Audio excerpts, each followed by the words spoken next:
Briahna, what's on your radar? Well, I gotta say, Robbie, rarely have I seen anything as disgusting, as disappointing, as the complete and total abdication of personal responsibility that's been happening when it comes to describing who's responsible for the rail disaster in East Palestine, Ohio. Now, first up, you might have seen the clip from The View last week in which Joy Behar seemed to imply that East Palestine residents brought the disaster on themselves because they voted for Trump. He placed someone with deep ties to the chemical industry in charge of the EPA's Chemical Safety Office. That's who you voted for in that district.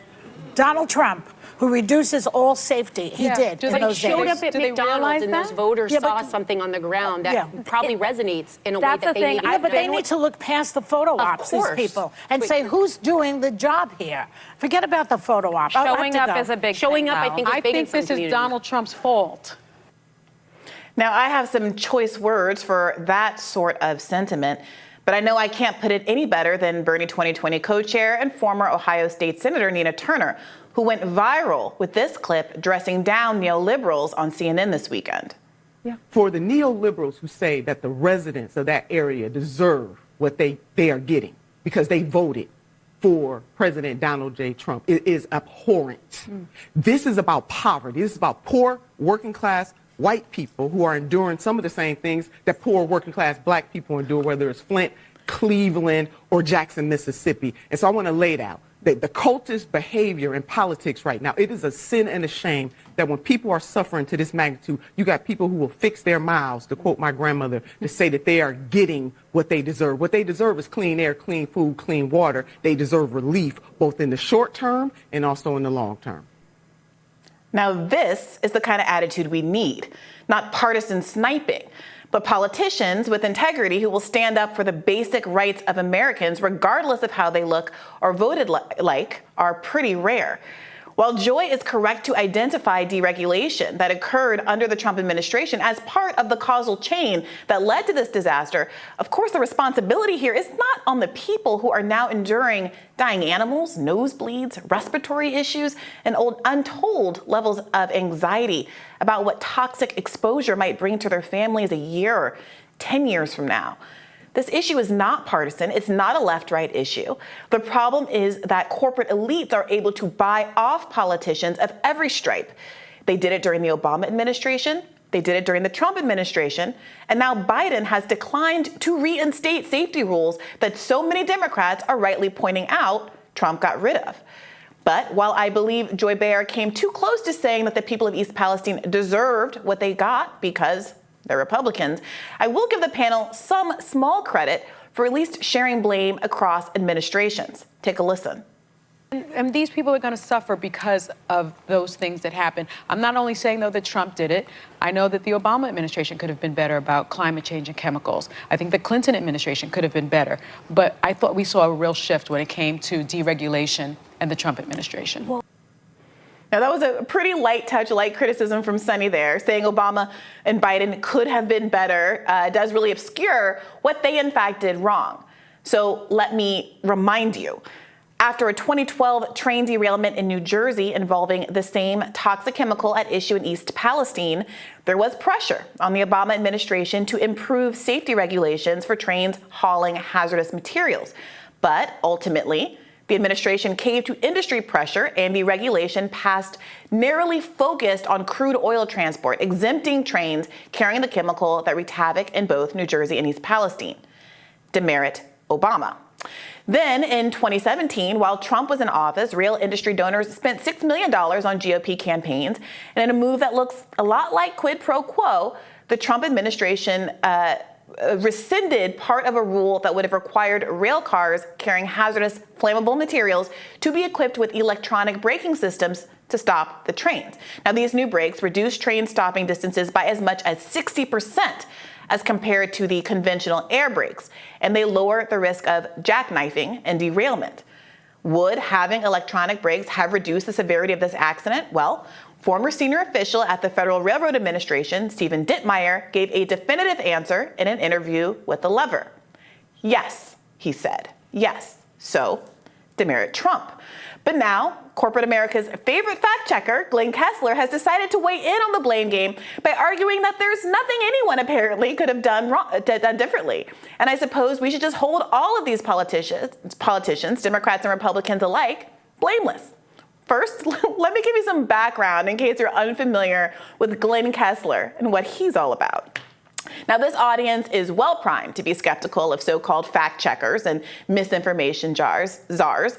Glenn Kessler is the fact checker over the Washington Post. Now, these are people, the fact checkers of the world, who, as you know, quoted intelligence officials for the proposition that the Hunter laptop story was Russian disinformation, who call anyone entertaining lab leak theory a racist, and who continue to parrot State Department talking points about who blew up the Nord Stream pipeline. But Kessler has a particularly distinguished record of bias that leans in a decidedly pro-corporate direction. The head fact checker at Jeff Bezos' newspaper took particular aim at popular policies like Medicare for All, something every citizen of East Palestine deserves, by the way, and which could be granted to them under executive authority. And as a consequence, of his kind of anti-corporate focus, he took aim repeatedly at Bernie Sanders throughout the 2020 primary. He called Bernie a liar for saying accurately that 3 people in this country have more wealth than the bottom half of America. Because, and get this is a real fact check, the fact that the bottom half have negative wealth, i.e. debt, means to Kessler that, quote, the comparison is not especially meaningful. The collective wealth of Bill Gates, Jeff Bezos, and his boss, Jeff Bezos, by the way, and Warren Buffett, by Kessler's own admission, was $248.5 billion compared to the $245 billion for the bottom 160 million people in the United States. And that is somehow written up as a lie? Make it make sense. Now, Kessler once gave Sanders Pinocchios for saying millions of Americans are forced to work 2 or 3 jobs to survive.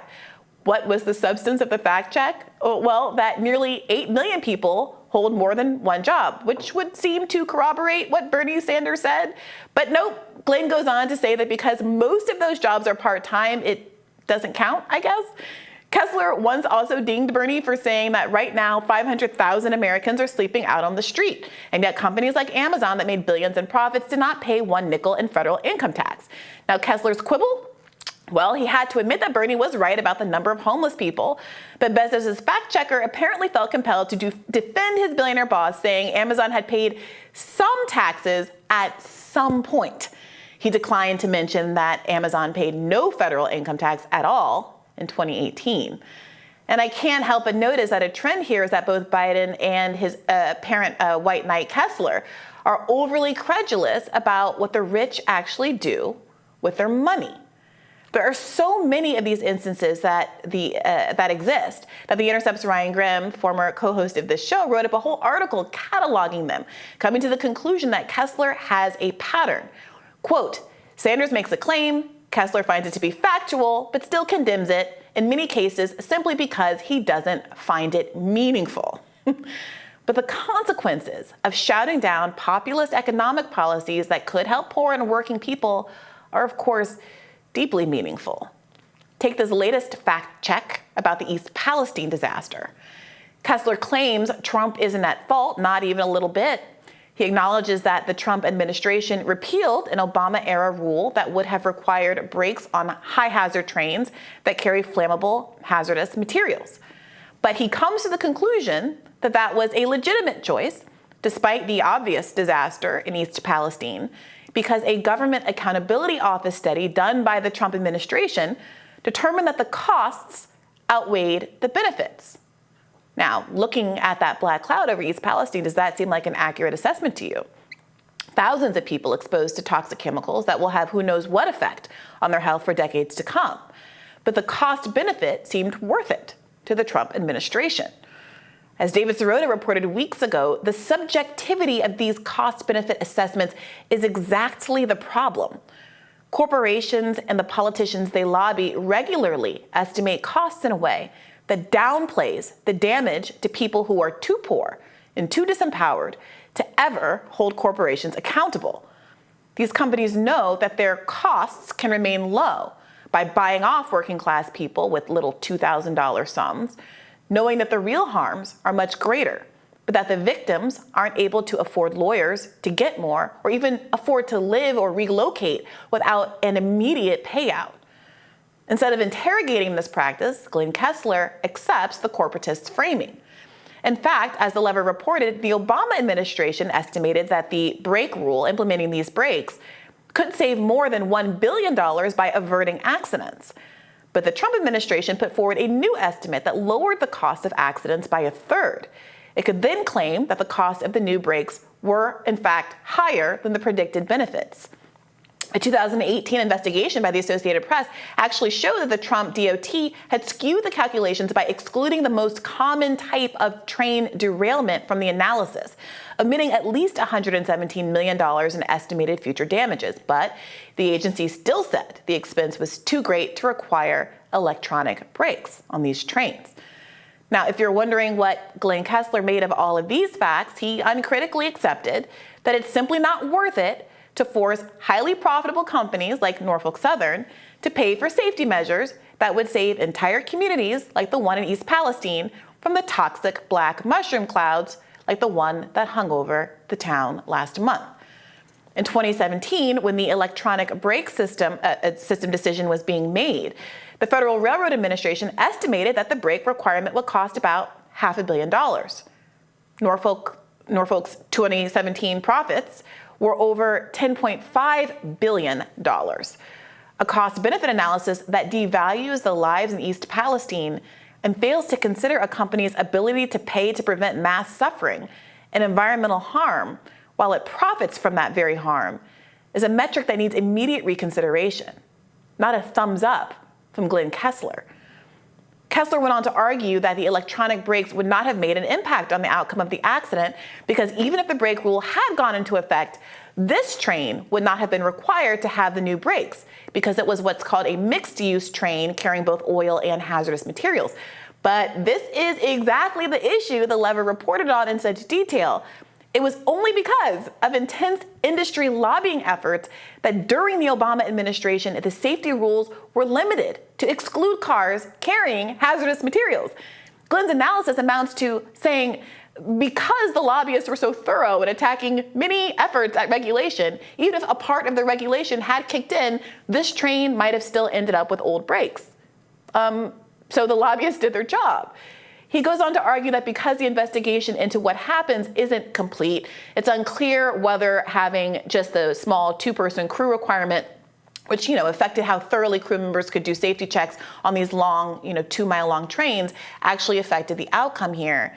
But still, that's not an exoneration of these train companies or their practices. It's just a TBD. Now, you should read the whole fact check yourself and decide for yourself. But here's what's important in my view. I think you should be deeply skeptical of establishment media. Again, this is not a right or left criticism, but establishment media that negatively fact checks policies that hurt poor and working people. And when it comes to Kessler, perhaps no one should be that surprised by his bias. Now, I want to be clear, heredity is not destiny.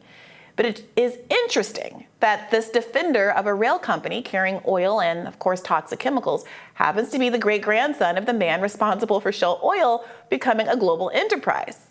Talk about elites running cover for elites at a paper owned by one of the richest men in the world.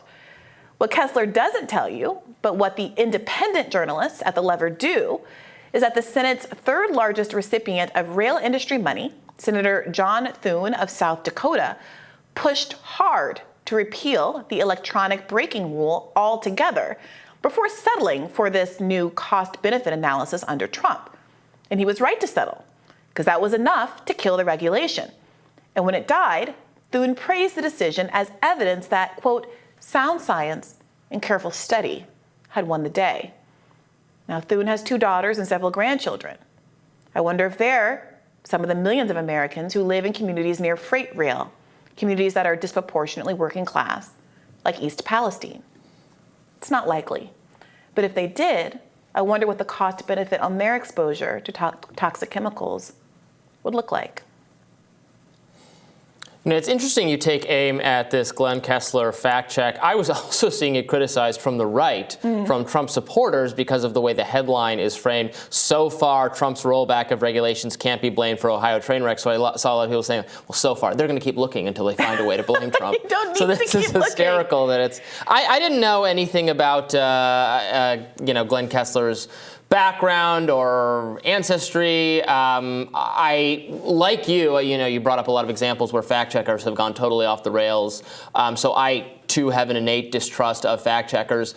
The fact checks I've seen from Glenn Kessler, I've tended to like. He did some good fact checking of actually some crime statistics that I think you would probably actually agree with, but I don't have the long history of being part of the Bernie campaign and having to deal with him clearly that you did. Yeah, I mean, I think what we see with fact checkers, people are busy. They want to know how they should feel about something. They want what feels like objectivity in a world where so much is op-ed. And I understand the increasing reliance on fact checkers and misinformation czars and things like that. Like, I get it.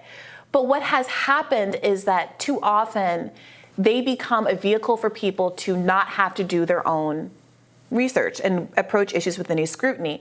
And for people at large institutions who control these major fact-checking enterprises, it enables them to, frankly, be more propagandistic than they can when they have to write a whole article out with details. This whole, you're entitled to your own opinion but not your own facts is actually ridiculous framing because we disagree on what is fact and what is opinion. It's opinion dressed up as fact, which makes it that much more dangerous. Yeah. No, I agree with that. Yeah. All right, we'll have more Rising right after this. Stay tuned.